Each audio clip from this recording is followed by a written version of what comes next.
بسم اللہ الرحمن الرحیم۔ ناظرین کرام السلام علیکم۔ ڈاکٹر ضیاء الحق شمسی آپ سے مخاطب ہے۔ آج انشاءاللہ سورہ البقرہ کی آیات 61 سے لے کے 70 تک کی تلاوت، سلیکٹڈ آیات کی کیونکہ آیات بہت طویل ہیں، مکمل ترجمہ سید ابو العالم مودودی کے تفہیم القرآن سے، اور اس کے بعد اپنا کیا ہوا منظوم ترجمہ پیش کروں گا۔ بسم اللہ الرحمن الرحیم۔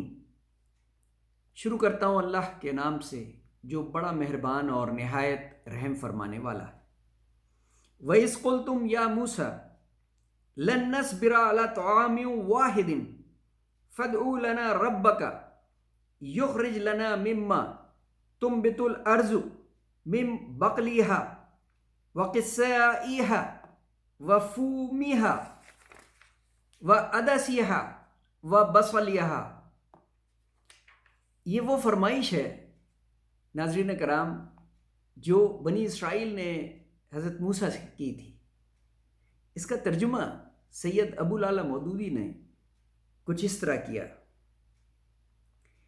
یاد کرو جب تم نے کہا تھا اے موسیٰ ہم ایک ہی طرح کے کھانے پر صبر نہیں کر سکتے، اپنے رب سے دعا کرو کہ ہمارے لیے زمین کی پیداوار یعنی ساگ، ترکاری، کھیرا، ککڑی، گیہوں، لہسن، پیاز اور دال وغیرہ پیدا کرے۔ تو موسیٰ علیہ السلام نے کہا کیا ایک چیز بہتر کے بجائے تم ادنا درجے کی چیزیں لینا چاہتے ہو؟ یعنی من و سلوہ اترتا تھا۔ اس پہ حضرت موسیٰ نے کہا کہ بہتر چیزیں آ رہی ہیں تمہارے پاس اللہ تعالیٰ کی طرف سے، لیکن تم مختلف اور ادنا چیزیں لینا چاہتے ہو۔ اچھا، کسی شہری آبادی میں جا رہو، جو کچھ تم مانتے ہو وہاں مل جائے گا۔ آخر کار نوبت یہاں تک پہنچی کہ ذلت و خواری اور پستی و بدحالی ان پر مسلط کر دی گئی اور وہ اللہ کے غضب میں گھر گئے۔ یہ نتیجہ تھا اس کا کہ وہ اللہ کی آیات سے کفر کرنے لگے اور پیغمبروں کو ناحق قتل کرنے لگے۔ یہ نتیجہ تھا ان کی نافرمانیوں کا اور اس بات کا کہ وہ حدود شرع سے نکل جاتے تھے، یعنی نافرمانیاں کرتے تھے۔ یقین جانو نبی عربی کو ماننے والے ہوں یا یہودی، عیسائی ہوں یا سابی، جو بھی اللہ اور روز آخر پر ایمان لائے گا اور نیک عمل کرے گا، اس کا اجر اس کے رب کے پاس ہے اور اس کے لیے کسی خوف اور رنج کا موقع نہیں ہے۔ یاد کرو وہ وقت جب ہم نے طور کو تم پر اٹھا کر تم سے پختہ عہد لیا تھا اور کہا تھا کہ جو کتاب ہم تمہیں دے رہے ہیں اسے مضبوطی کے ساتھ تھامنا اور جو احکام و ہدایات اس میں درج ہیں انہیں یاد رکھنا۔ اسی ذریعے سے توقع کی جا سکتی ہے کہ تم تقوی کی روش پر چل سکو گے، مگر اس کے بعد تم اپنے عہد سے پھر گئے۔ اس پر بھی اللہ کے فضل اور اس کی رحمت نے تمہارا ساتھ نہ چھوڑا، اور ورنہ تم کبھی کے تباہ ہو چکے ہوتے۔ پھر تمہیں اپنی قوم کے ان لوگوں کا قصہ تو معلوم ہی ہے جنہوں نے سبت کا قانون توڑا تھا۔ ناظرین کرام، یوم السبت کا واقعہ بہت اہم ہے۔ سبت کہتے ہیں ہفتے کے دن کو۔ تو ہفتے کے دن کے لیے ہدایت تھی کہ مچھلی کا شکار نہ کرنا، لیکن یہودی اس میں ڈنڈی مارتے تھے۔ یہ آیت اس وقت آئی، ہم نے انہیں کہہ دیا کہ بندر بن جاؤ اور اس حال میں رہو کہ ہر طرف سے تم پر دھتکار اور پھٹکار پڑے۔ اس طرح ہم نے ان کے انجام کو اس زمانے کے لوگوں اور بعد کی آنے والی نسلوں کے لیے عبرت اور ڈرنے والوں کے لیے نصیحت بنا کر چھوڑا۔ پھر وہ واقعہ یاد کرو جب موسیٰ علیہ السلام نے اپنی قوم سے کہا کہ اللہ تمہیں ایک گائے ذبح کرنے کا حکم دیتا ہے، یہ کفارہ تھا دراصل جو اللہ تعالیٰ نے حکم دیا تھا ان کی نافرمانیوں پہ جب انہوں نے بچھڑے کو اپنا رب بنا لیا تھا۔ کہنے لگے کہ تم ہم سے مذاق کرتے ہو۔ موسیٰ علیہ السلام نے کہا میں اس سے خدا کی پناہ مانگتا ہوں کہ جاہلوں کی سی باتیں کروں۔ بولے اچھا، اپنے رب سے درخواست کرو کہ وہ ہمیں اس گائے کی کچھ تفصیل بتائے۔ موسیٰ نے کہا اللہ کا ارشاد ہے کہ وہ ایسی گائے ہونی چاہیے جو نہ بوڑھی ہو نہ بچیا بلکہ اوسط عمر کی ہو، لہٰذا جو حکم دیا جاتا ہے اس کی تعمیل کرو۔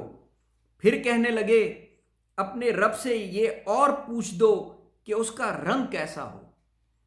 بیسیکلی ناظرین کرام وہ ہیلے اور بہانے کر رہے تھے کیونکہ وہ یہ کفارہ ادا نہیں کرنا چاہتے تھے۔ موسیٰ علیہ السلام نے کہا کہ اللہ فرماتا ہے کہ زرد رنگ کی گائے ہونی چاہیے جس کا رنگ ایسا شوخ ہو کہ دیکھنے والوں کا جی خوش ہو جائے۔ پھر بولے اپنے رب سے صاف صاف پوچھ کر بتاؤ کہ کیسی گائے مطلوب ہے، ہمیں اس کے تعین میں اشتباہ ہو گیا ہے۔ اللہ نے چاہا تو ہم اس کا پتہ پا لیں گے۔ موسیٰ نے جواب دیا اللہ کہتا ہے کہ وہ ایسی گائے ہے جس سے خدمت نہیں لی جاتی، نہ زمین جوتتی ہے نہ پانی کھینچتی ہے، صحیح سالم اور بے داغ ہے۔ اس پر وہ پکار اٹھے کہ ہاں اب تم نے ٹھیک پتہ بتایا ہے۔ پھر انہوں نے اسے ذبح کیا ورنہ وہ ایسا کرتے معلوم نہ ہوتے تھے۔ سبحان اللہ، صدق اللہ العظیم۔ ناظرین کرام، یہ مکمل ترجمہ تھا آیات نمبر 61 سے لے کے 70 تک۔ اب اس کے عمومی مفہوم پہ منظوم ترجمہ ملاحظہ کیجئے، انشاءاللہ تعالیٰ آپ کو انتہائی آسانی سے مکمل آیات کا ترجمہ سمجھ میں آ جائے گا۔ پھر تم نے کہا موسیٰ سے سبزی بھی چاہیے، پھر تم نے کہا موسیٰ سے سبزی بھی چاہیے، حیرت ہوئی ان کو، ادنا تھی یہ فرمائش، انکار کیا رب کی آیات سے تم نے، قتل کیا ناحق نبیوں کو، تو اب بھگتو۔ ایمان جو لائے ہیں بے شک وہ کہیں سے ہوں، ایمان جو لائے ہیں بے شک وہ کہیں سے ہوں، اجر ملے گا اور بے خوف و خطر ہوں گے۔ دیکھو میرا عہد طور کھڑا کر دیا ہم نے، بس یاد رہے تم کو کتاب جو ملی ہے، تورات کا ذکر ہے ناظرین کرام، بس یاد رہے تم کو کتاب جو ملی ہے، تم پھر مکر گئے، پھر معاف کیا تم کو۔ اللہ تعالیٰ نے بنی اسرائیل کو کئی موقع دیے، تم پھر مکر گئے، پھر معاف کیا تم کو، لیکن سزا ملی انہیں بھولے جو سبت کو، لیکن سزا ملی انہیں بھولے جو سبت کو، یعنی یوم السبت کو، بندر بنا دیا، سکھایا یوں سبق ان کو، بندر بنا دیا، سکھایا یوں سبق ان کو۔ پھر کہا موسیٰ نے کفارہ کرو ادا، پھر کہا موسیٰ نے کفارہ کرو ادا، کہنے لگے مذاق ہے ہم مانتے نہیں، ہیلے کیے بہانے بھی رنگ پوچھتے رہے۔ یہ اس بیل کا رنگ پوچھ رہے تھے اور اس کی ساخت پوچھ رہے تھے جس کی قربانی کا حکم دیا گیا تھا، کیونکہ وہ ایسا کرنا نہیں چاہتے تھے۔ صدق اللہ العظیم۔ ناظرین کرام، انشاءاللہ اپنی آئندہ نشست میں سورہ نمبر 71 سے لے کے 80 تک کی سلیکٹڈ آیات کی تلاوت، مکمل ترجمہ اور منظوم ترجمہ پیش کروں گا۔ اپنا بہت خیال رکھیے گا، بہت شکریہ، اللہ حافظ۔